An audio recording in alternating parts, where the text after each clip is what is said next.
कावेरी ने बड़े ही चाव के साथ अपने पांचों बेटों की शादी 5 अलग अलग घर की लड़कियों से एक ही दिन कर दी थी और अब वो अपनी पांचों बहुओं ममता, माधुरी, मीना, मीनाक्षी और मोहना की आरती उतार कर स्वागत करती है और अपने घर में अपनी पांचों बहुओं के आ जाने के बाद उनसे बोलती है। मेरी पांचों अनोखी बहुओं का स्वागत है मेरे घर में, और अब से ये सिर्फ मेरा ही नहीं तुम्हारा भी घर है। अनोखी बहुएं? इसका क्या मतलब है माँ जी? मतलब जब मैंने तुम पांचों के रिश्ते के लिए हाँ करी थी और पांचों को देखने आई थी तो सबके घर वालों ने अपनी अपनी बेटियों की अलग अलग खूबी दिखाई थी, इसलिए अनोखी बहुएं कहा, क्योंकि पांचों एक दूसरे से अलग अलग हो। अच्छा, वो तो है माँ जी, लेकिन आप चिंता मत करना, हम पांचों भले ही अलग अलग हो लेकिन हम इस घर को कभी अलग नहीं करेंगी, बल्कि एक साथ मिलकर रहेंगी। अच्छा ठीक है, अब पांचों बहुएं जाओ आराम कर लो, कल सुबह तुम पांचों अनोखी बहुओं की पहली रसोई है। पांचों बहुएं अपने अपने कमरे में आराम करने चली जाती हैं और अगली सुबह पांचों बहुएं तैयार होकर नीचे अपनी सास के पास आ जाती हैं, जहां कावेरी अपनी पांचों बहुओं को देखकर बोलती है। बहुओं देखो, आज तुम पांचों की पहली रसोई है, तो ऐसा करो पांचों मिलकर कुछ अच्छा सा बना लो, लेकिन हाँ मीठा ही बनाना। ठीक है माँ जी। पांचों बहुएं रसोई में जाती हैं, लेकिन एक साथ कुछ बनाने की जगह पांचों अलग अलग खीर बनाती हैं, लेकिन अपने अपने स्टाइल से। एक खीर मिट्टी के बर्तन में बनाती है, एक खीर पीतल के पतीले में बनाती है, एक कुल्हड़ खीर बनाती है, तो एक केसर खीर बनाती है और पांचवी बहू बाहर आंगन में चूल्हा बनाकर उस पर अपनी खीर बनाती है और पांचों कुछ देर बाद अपनी अपनी खीर कटोरी में परोसकर अपनी सास के पास लेकर आती हैं और बोलती हैं। माँ जी खीर तैयार है। पांचों ने अलग अलग बनाई है, वो भी खीर। अरे अलग अलग नहीं बनाना था तो डिश भी अलग अलग ही रखती, अब खीर ही खाने में क्या मजा। माँ जी, आपकी पांचों अनोखी बहुओं ने खीर को बड़े ही अनोखे ढंग से बनाया है, इसलिए आपको किसी के खीर का स्वाद दूसरे की खीर जैसा नहीं लगेगा।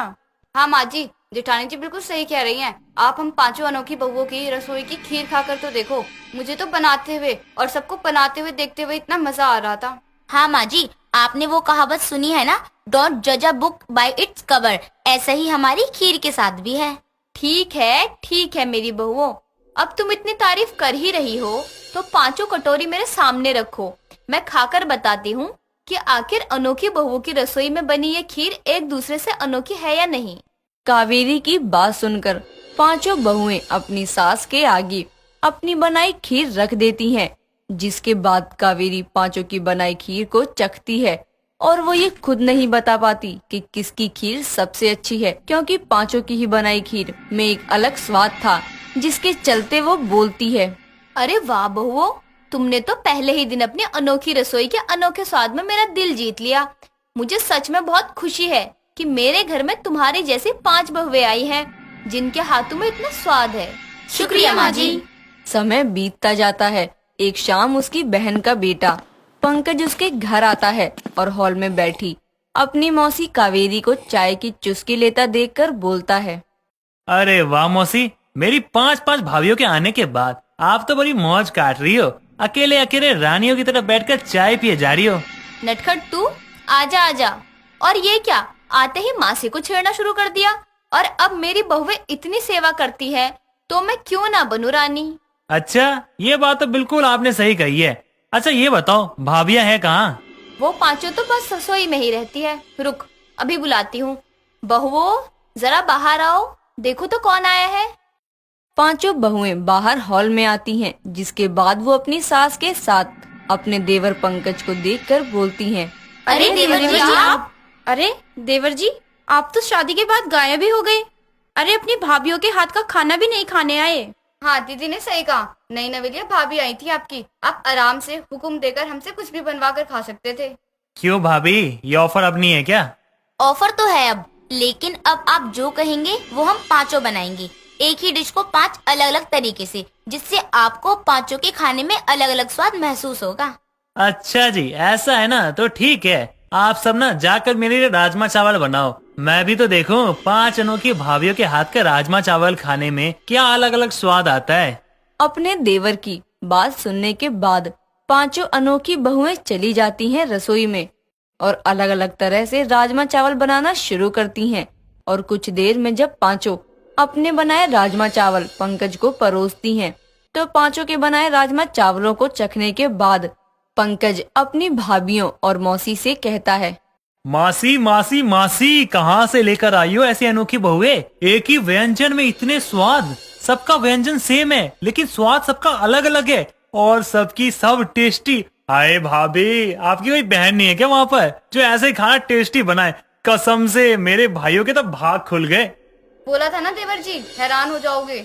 अरे पंकज बेटा, यही तो अनोखी बात है मेरी बहुओं और उनकी रसोई में। ये पांचों एक ही डिश को इतने अलग अलग तरीके से बना देती है कि खाने वाला एक ही चीज को 5 बार खाएगा और ये भी नहीं कह सकता कि उसका मन भर गया।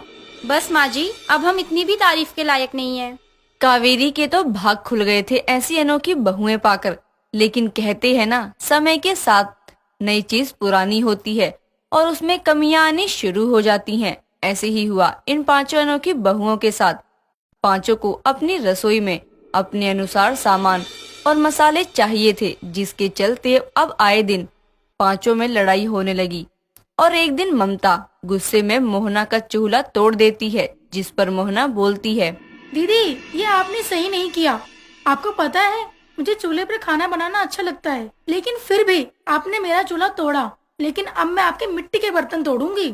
मोहना रसोई में जाकर ममता की मिट्टी की हांडी तोड़ देती है, जिसके चलते दोनों में झगड़ा बढ़ जाता है और दोनों का ये बढ़ता हुआ झगड़ा पांचों में फैल जाता है। कुछ देर में पांचों रसोई में ही लड़ रही थी, तभी वहाँ कावेरी आती है और ये सब देखकर बोलती है, वाह मेरी अनोखी बहुओं, तुमने अपनी इस रसोई को कितना अनोखा किया हुआ है। वाह, सच में कहते हैं ना, इंसान ज्यादा समय के लिए मुखौटा नहीं पहन सकता। तुम पांचों का भी अच्छा बनने का मुखौटा उतर गया है। नहीं माँ जी, हमने पहले कोई मुखौटा नहीं पहना था, लेकिन अब समय के साथ हम पांचों को अपनी अपनी रसोई के लिए स्पेस चाहिए। हम अलग नहीं होना चाहते, लेकिन ऐसे साथ रहकर हम बिना लड़े रह भी नहीं पा रहे हैं। हाँ माँ जी, इसलिए प्लीज आप हमारी बात को समझकर इस चीज का उपाय करिए। हम पांचों अनोखी बहुओं को अपनी एक रसोई भी चाहिए, लेकिन वो हमारे हिसाब से अलग अलग भी हो। हाँ माँ जी। पांचों बहुओं की बात सुनकर कावेरी एक उपाय सोचती है। अगले दिन एक इंटीरियर डिजाइनर को बुलाकर अपनी रसोई का डिजाइन बदलवाती है और उस रसोई में 5 अलग अलग सेक्शन बनवाती है, जिसमें हर बहू अपने हिसाब से अपना गैस या चूल्हा या इंडक्शन रख पाए। साथ ही पांचों के लिए बर्तन और मसाले रखने के लिए भी अलग अलग स्पेस बनवा दिया था, जिसके बाद एक ही रसोई में पांचों अनोखी बहुओं के हिसाब से उनकी जगह बनने के बाद कावेरी उन पांचों से बोलती है, तुम्हारे लिए मैंने इस रसोई को 5 हिस्सों में कर दिया, लेकिन ये रसोई एक ही है। जैसे तुम पांचों के हाथों में स्वाद अलग अलग है, वैसे ही रसोई तुम्हें मिल गई है। इसलिए आगे से इस घर में कभी कोई झगड़ा नहीं होना चाहिए, क्योंकि जो लोग तुम्हें जानते हैं वो तुम्हारे अनोखे स्वाद के कारण जानते हैं, ना कि ऐसे अनोखे तरीके से लड़ने के कारण। जी माँ जी, हम समझ गई। आज के बाद हम कभी एक दूसरे से नहीं लड़ेंगी और ये 5 अनोखी बहुएं अपनी अनोखी रसोई को और उसके स्वाद को ऐसे ही बनाए रखेंगी। सही है, चलो अब 5 अलग अलग तरह की चाय पिला दो मुझे। कावेरी की इस बात पर पांचों बहुएं हंसने लगती हैं, जिसके बाद पांचों अपनी सास के साथ खुद के लिए भी अपनी अनोखी रसोई में चाय बनाकर लाती हैं और अपनी सास के साथ आराम से बैठकर उस चाय को एंजॉय करती हैं।